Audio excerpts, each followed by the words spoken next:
আল্লাহ পাকের পবিত্র উজমা কালাম আল কোরআন মাজিদের সূরা আল বাকারা থেকে আপনারা তাফসীর শুনছেন। এই সূরাটি 271 এবং 272 এই দুইটি আয়াত তেলাওয়াত করলাম। ইনশাআল্লাহ তাফসীর করা হবে। গত কয়েক জুমা ধরে কোরআন মাজিদের সবথেকে বৃহৎ সূরা সূরা আল বাকারার প্রায় 5 পৃষ্ঠা আল্লাহ পাক এই দান সম্পর্কে বর্ণনা দিয়েছেন।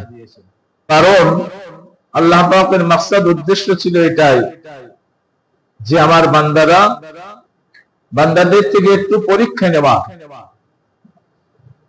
দানটা সহজে মানুষ করতে চায় না, এটা আল্লাহ পাক ভালোভাবেই জানেন। আর জানার জন্যই আল্লাহ পাক উৎসাহিত করতে চান বান্দাদেরকে দান করার ব্যাপারে। দান করার বিশেষ বিশেষ ক্ষেত্র থাকা দরকার, কিভাবে কি দান করবে না করবে তার একটা বিস্তারিত ব্যাখ্যা প্রয়োজন। যার জন্য আল্লাহ পাক এই এতগুলি আয়াত নিয়ে এই দান করার বা সাদাকা করার বর্ণনা দিচ্ছেন।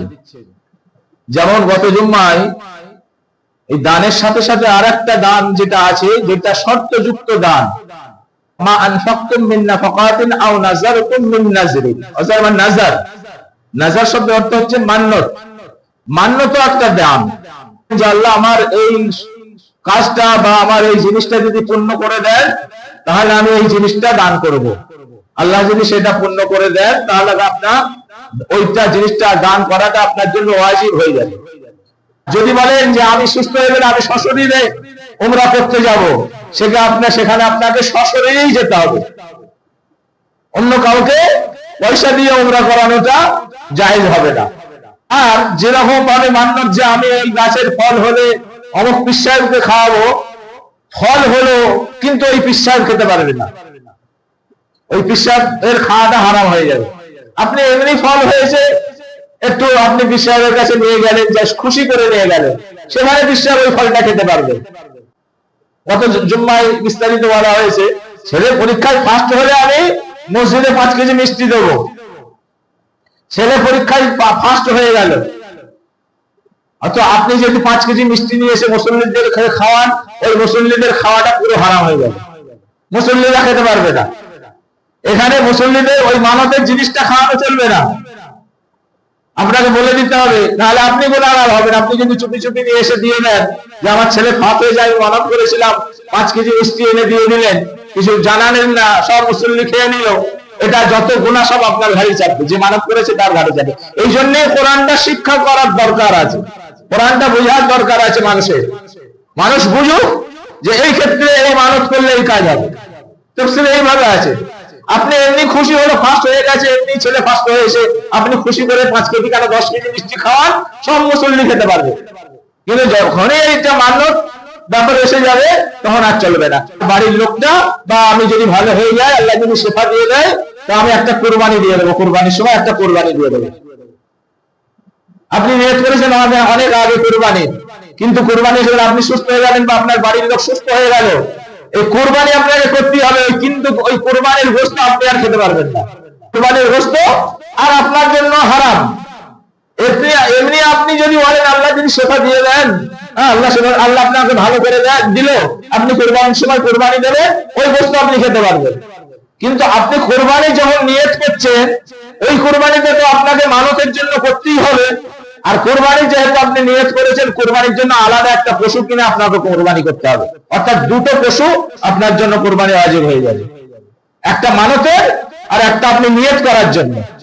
এভাবে অনেক মানতের ব্যাপার আছে। এই জন্যই কোরআনটা একটু পড়ার দরকার, নিয়ে একটু রিসার্চ করার দরকার আছে, যে মানুষ জানুক যে মানত দান তো করছি আমরা, মানত তো করছি আমরা, কিভাবে কিরকম কি করবো না করবো এই মশলা মশাই সম্পর্কে একটু জানতে হবে আমার।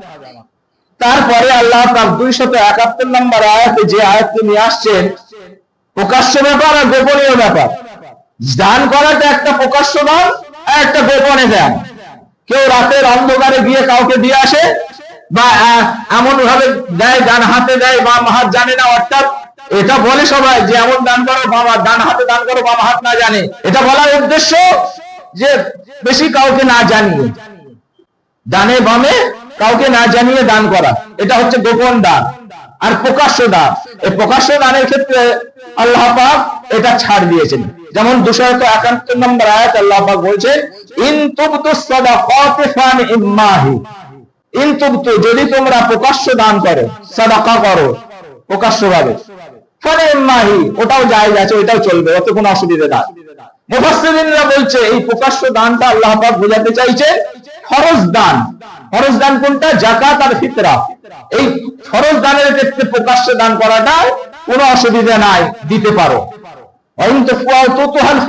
যদি দরিদ্রকে তুমি গোপনে কিছু দান করলে, অর্থাৎ এটা নফল দান, নফল দান করা হলো। কাউকে বিয়েতে আটকে গেছে, বিয়ে দিতে পারছে না মেয়ে, তার প্রয়োজন হচ্ছে আপনি একটু দিয়ে তাকে সাহায্য করলেন, 10-20 হাজার টাকা তাকে দিয়ে এলেন, কেউ জানলো না, চুপি চুপি তার হাতে গুঁজে দিয়ে এলেন, এটা হচ্ছে তার গোপন দান, নফল দান। এটা আল্লাহ বলছেন এটা ওর থেকে উত্তম।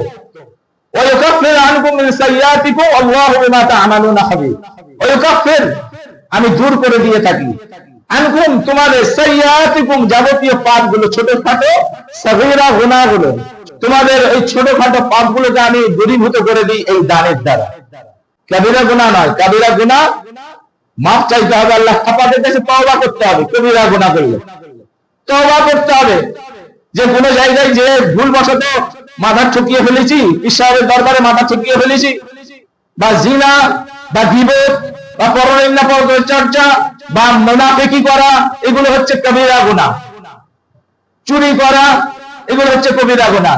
এই গুনাহগুলো করলে হাদিসের মধ্যে আছে, আল্লাহ নবী বলেছেন যে আল্লাহ পাকের কাছে তওবা করতে হবে, তওবা করলে আল্লাহ পাক মাফ করে দেবেন। ওই কাফির আনকুম মিন সাইয়্যাতিকুম, এখানে আল্লাহ পাক সাইয়্যাত কিন্তু কবিরা গুনাহ নয়, তোমার ছোটখাটো গুনাহগুলো, এই চলতে ফিরতে উঠতে বসতে আমাদের সব সময় তো নানা রকম গুনার কাজ হয়ে যায়।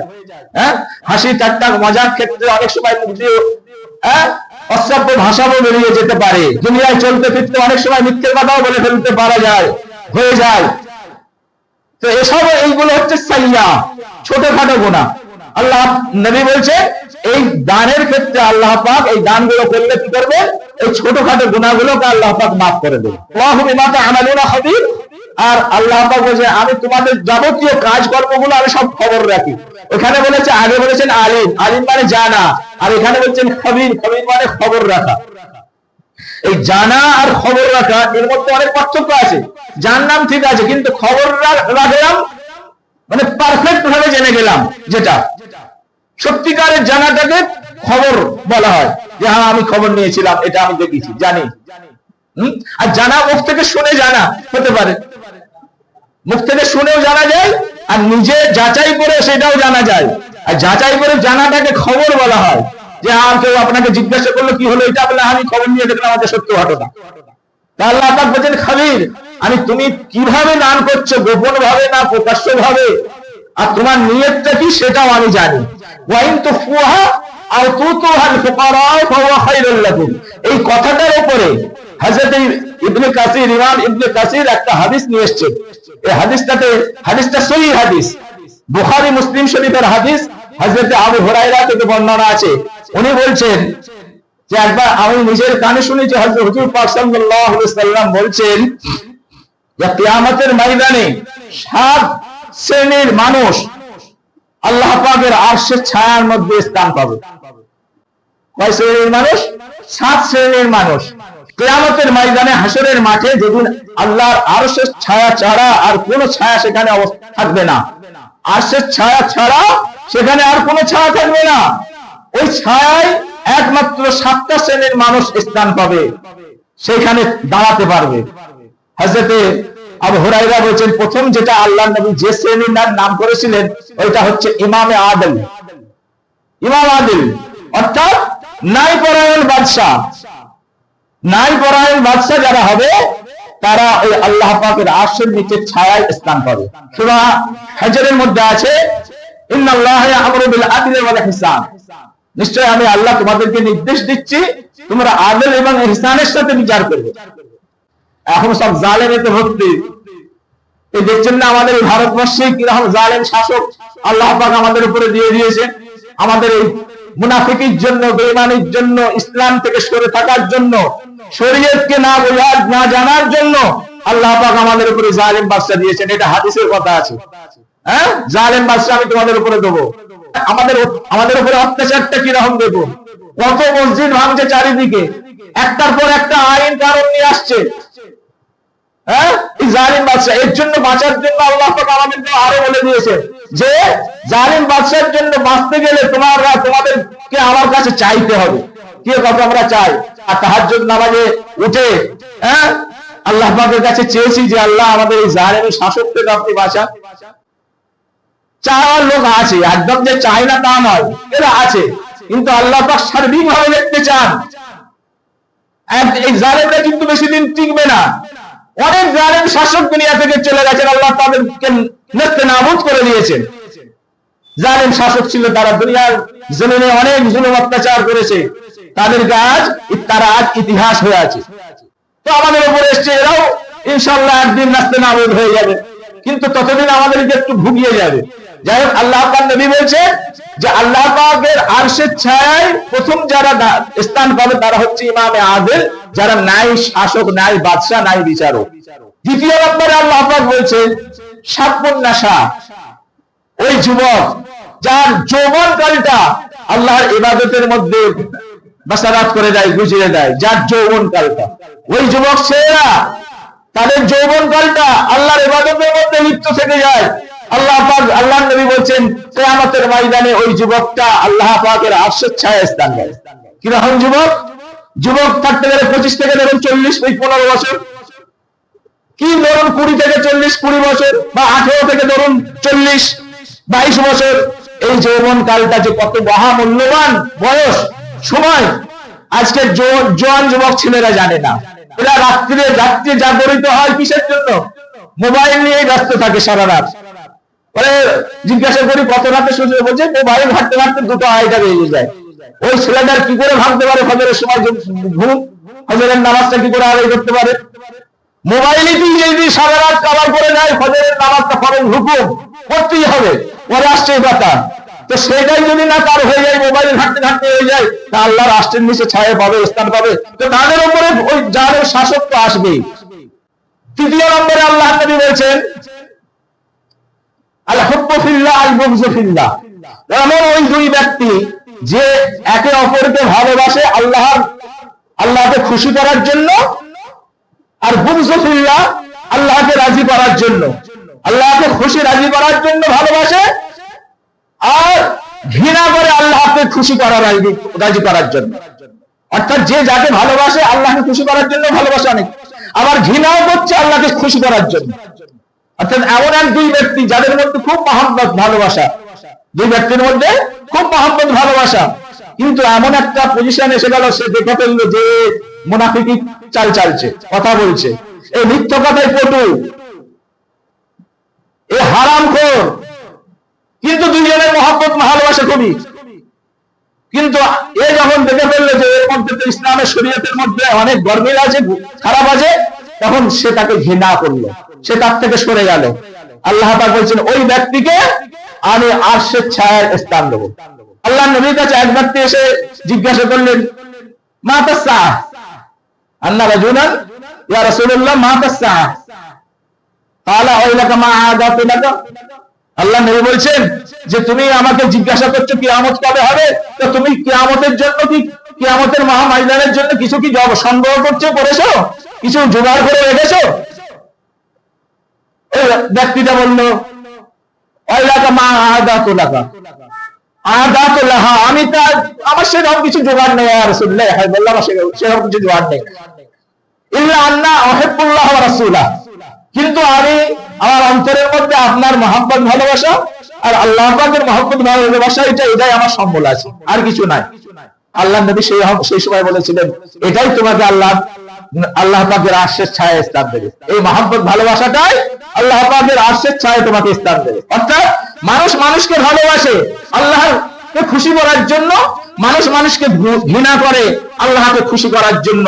এইরকম ব্যক্তিকে আল্লাহ পাক তার আরশের ছায়ায় ছায়া স্থান দেবে কিয়ামতের ময়দানে। চতুর্থ নম্বর আল্লাহর নবী বলছেন, ওই ব্যক্তি যে মসজিদের সাথে যার সম্পর্কটা দৃঢ় হয়ে থাকে, অর্থাৎ এক ওয়াক্ত নামাজ পড়ে সে ঘরে যায়, কিন্তু পরের ওয়াক্তটা কখন আসবে, কখন মসজিদে যাব, এই চিন্তায় সে বিভোর হয়ে থাকে। মসজিদের সাথে যার সম্পর্কটা সম্পৃক্ত হয়ে থাকে, আল্লাহর নবী বলছেন এই ব্যক্তিটাকে আল্লাহ পাক কিয়ামতের ময়দানে তার আরশের ছায়ায় স্থান দেবে। হুজুর পাক সাল্লাল্লাহু আলাইহি ওয়াসাল্লামের ইন্তেকালের পরে হযরত মা আয়েশা সিদ্দিকা রাদিয়াল্লাহু আনহার কাছে অনেকগুলি সাহাবারা গিয়ে বলছেন, আম্মা জান, আপনার কাছে একটা আমরা আরজি নিয়ে এসেছি। কি বলেন আপনারা? আমরা তো আল্লাহর নবীর সাথে প্রায় সব সময় থাকতাম, ওনার মুখনিসৃত কথাবার্তা শোনার জন্য তো আমরা উদ্গ্রীব হয়ে থাকতাম। তো আপনার কাছে যখন অন্দরমহলে যখন আল্লাহর নবী চলে যেতেন, তাই অন্দরমহলে বিবিদের সাথে যেমন ব্যবহার করতেন, আপনি যদি আমাদেরকে একটু বলতেন। হযরত মা আয়েশা সিদ্দিকা রাদিয়াল্লাহু আনহা বলছেন, দেখো, উনি যখন মহল্লার মধ্যে আসতেন, ঘরের মধ্যে আসতেন, সবসময় নবুয়াতগিরি ফলাতেন না। উনি আমাদের সাথে হাসি ঠাট্টা মজাক করতেন। ওনার কোন যদি বোতাম খুলে যেত, উনি নিজের ছুঁচ নিয়ে এসে, সুতো নিয়ে এসে বোতাম টাকতেন। কোন সময় যদি আমার রান্নাশালায় যদি জাল সরে যেত, উনি যে ঢুকিয়ে দিতেন।